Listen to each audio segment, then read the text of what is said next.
ay para ma-impeach si VP Sara? Well, kanilang opinion yon. Ito talaga naman ay nakikita natin kung saan sila gumagawi. At ito ay sa lahat ng kanilang mga rallies, makikita natin ang paninira nila sa pamahalaan at sa Pangulo. So alam na natin kung saan ang punta nila. Gusto nila ulit makuha ang power, ang authority, ang posisyon. They are veering towards dictatorship, Yes. Ang una kong sinabi dyan noon ay anong ebidensya? Paano mapapatunayan? Katulad na sinabi ko, hindi tayo pwedeng maniwala sa mga pang-iintriga lamang na walang ebidensya. At ito naman, siguro naman ay natatandaan ninyo, nung panahon ni dating Pangulong Duterte, inamin niya, fiscal pa lang siya, expert na siya sa pag-intriga at pagplanta ng ebidensya. Siguro naman napatunayan na natin yan sa panahon ni Senator Leila de Lima. So ano pa ba ang ating i-expect sa dating Pangulong Duterte? Gumawa ng intriga, magplanta ng ebidensya. Oh, yun po. Salamat po.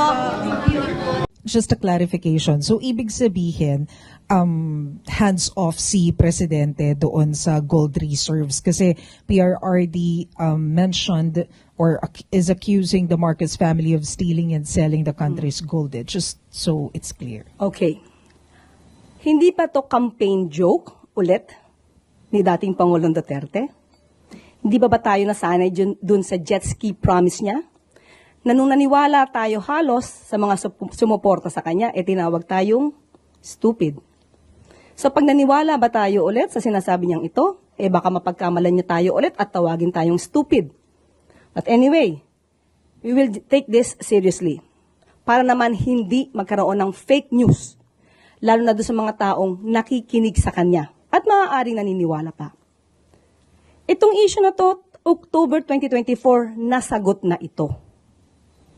Ang nagtataka lang ako, bakit paulit-ulit na binibring up ni dating Pangulong Duterte? Wala ba siya mga economic experts na magsasabi sa kanya kung ano ba talaga ang regular activities ng BSP? Ayon sa BSP, ang pagbebenta ng gold is just a regular activity. How? Why? To pump up the economy. Even at the time of former President Duterte, trabaho na ito ng BSP. Hindi niya ba alam iyon? Okay, now, sinabi nga dito, ang pagbebenta ng gold, kung mataas ang presyo, dapat ibenta. Sinabi din ng BSP, hindi pwede silang mag-hold that much of a gold. Okay? Now, ang nagtataka lang tayo, bakit hindi ito alam ng dating Pangulo? Siguro bago siya magbigay ng ganitong klaseng intriga, mapapansin nyo sa kanya mga statements, hindi naman detailed. Anong proof niya? Again, as a lawyer. He is a lawyer. He became a fiscal. Alam niya kung paano magkuha ng ebidensya, no? To get the truth. Bakit sa kanya? Parang wala siyang ebidensya. Laging paintriga. All we want here is evidence. Ipakita niya kung si PBBM o ang Pangulo ang nag-utos para magbenta ng gold reserves.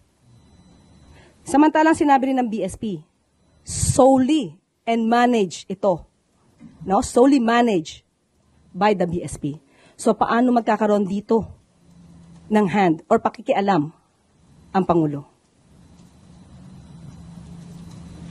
Johnny Yu, People's Journal. Ma'am, when you said you will take this seriously, what do you mean by that? Will the government file charges against the former president? Hindi naman po. Sasagutin lang namin yung mga joke na lagi niya sinasabi. Since tayo ay sumasagot dito ng seryoso, baka sa susunod sasabihin na naman ng mga supporters niya, hindi niya na naman kilala si dating Pangulong Duterte. Puro joke yan. So ito ba mga sinasabi niya during sa kanilang rallies or campaign rallies? Joke ba o seryoso? We have to know that. Mm-hmm. Okay. And also, ma'am, would you know under the Marcos administration kung ilan na pong gold ang naibenta? As of now, wala tayong records, pero sabi nga nila, according sa BSP, kukunin namin ito. Kung inyo pong i-require at alamin po natin kung maibibigay po sa atin ng BSP ang records na ito. Pero ang sabi nga po nila, mas tumaas pa po ang GIR natin to $106.3 billion. So ibig sabihin, hindi tayo, wala tayong problema sa gold reserves natin. So that's fake news. Ang sinasabi nila ay fake news or, mas formal na word, disinformation. Thank you. Next question, please. Do we still have questions from our media friends? Pia Gutierrez, ABS-CBN. Hi, ma'am. Good afternoon. Ma'am, in responding sa sagot nyo kanina regarding yung naunang statement ni dating Pangulong Duterte, si former Chief Presidential Legal Counsel,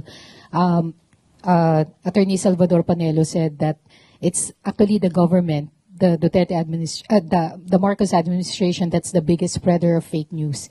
And I quote yung sinabi niya kanina sa ANC.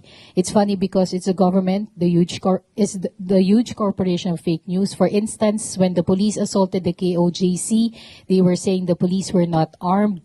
They say there were no blanks in the BICAM report, which was the basis of the enrolled bill that was signed into law. Your comment na po. So si Attorney Panelo yung nagsabi na Biggest spreader of fake news yung spreader ng fake news.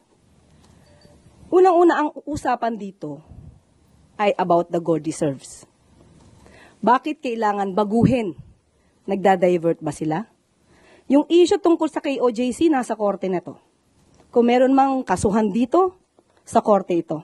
Ang pinag-uusapan natin dito, yung sinabi ni dating Pangulong Duterte patungkol sa gold reserves na walang anumang basihan.